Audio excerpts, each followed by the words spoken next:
কাতারে সাম্প্রতিক ইসরায়েলি হামলায় প্রাণ হারিয়েছেন 5 ফিলিস্তিনি স্বাধীনতাকামী গোষ্ঠীর সদস্য এবং একজন কাতারের নিরাপত্তা কর্মকর্তা। মুহূর্তেই উপসাগরীয় অঞ্চলে ক্ষোভ ছড়িয়ে পড়ে। কাতারের মাটিতে আক্রমণ শুধু একটি দেশের ওপর নয়, বরং পুরো উপসাগরীয় সহযোগিতা পরিষদ জিসিসি এর মর্যাদায় আঘাত করা। তাই জরুরি আরব ইসলামিক সম্মেলনে অংশ নেওয়া দেশগুলোর মাঝে দেখা যায় ইসরায়েল বিরোধী ক্ষোভ। বিস্তারিত সাদিয়া সিদ্দিকার রিপোর্টে।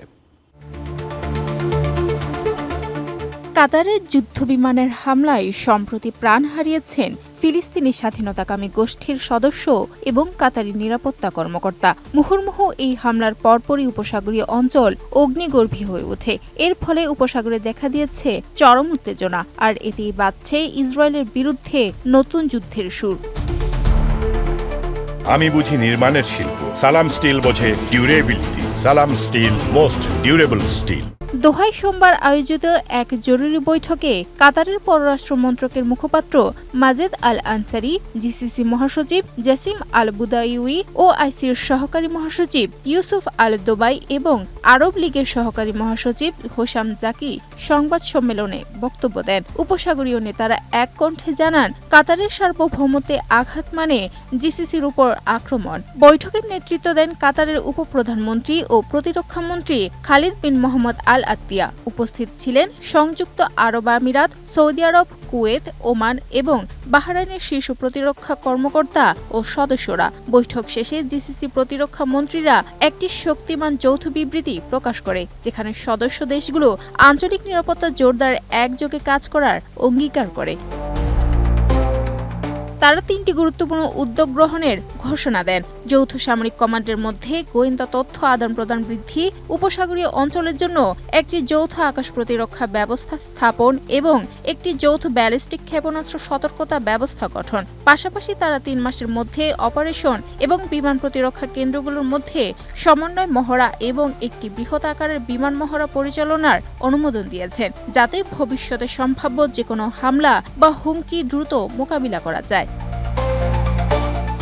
জিসিসি প্রতিরক্ষা মণ্ডল ওই হামলাকে গুরুতর উস্কানিমূলক এবং আন্তর্জাতিক আইন ও জাতিসংঘ সনদের স্পষ্ট লঙ্ঘন হিসেবে আখ্যা দেয়। একযোগে তারা সতর্ক করে বলেন, এই ঘটনা কাতারের সার্বভৌমত্বের ওপর এটি গাজায় প্রস্তাবিত যুদ্ধবিরতির জন্য কাতারের মধ্যস্থতার প্রচেষ্টাকেও দুর্বল করার উদ্দেশ্যে রচিত একটি ষড়যন্ত্র।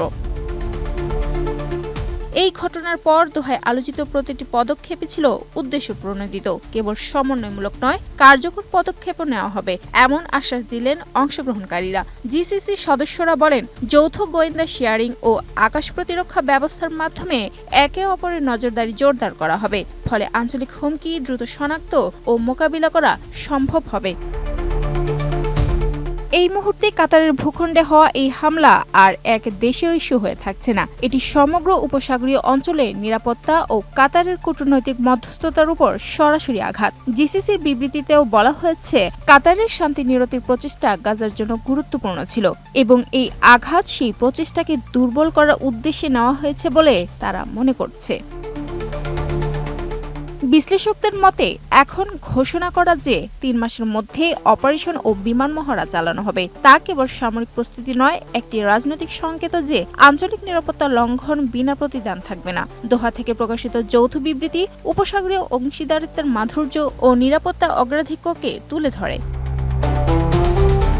যদিও ঘটনা তীব্রভাবে আঞ্চলিক তাপ বাড়িয়েছে, সম্মেলনের সিদ্ধান্তগুলোই এখন প্রত্যাশিত সদস্যরা একসঙ্গে কাজ করে ভবিষ্যতে যেকোনো হামলা বা হুমকির প্রতিরোধ করবেন। কাতারকে সুরক্ষা দেওয়া মানে সমগ্র অঞ্চলের সুরক্ষা নিশ্চিত করা, এভাবেই তারা এই হামলার প্রতিক্রিয়া ব্যাখ্যা করেছে।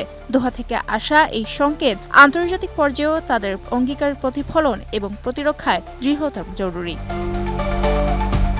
Sadia Siddika, ATN news.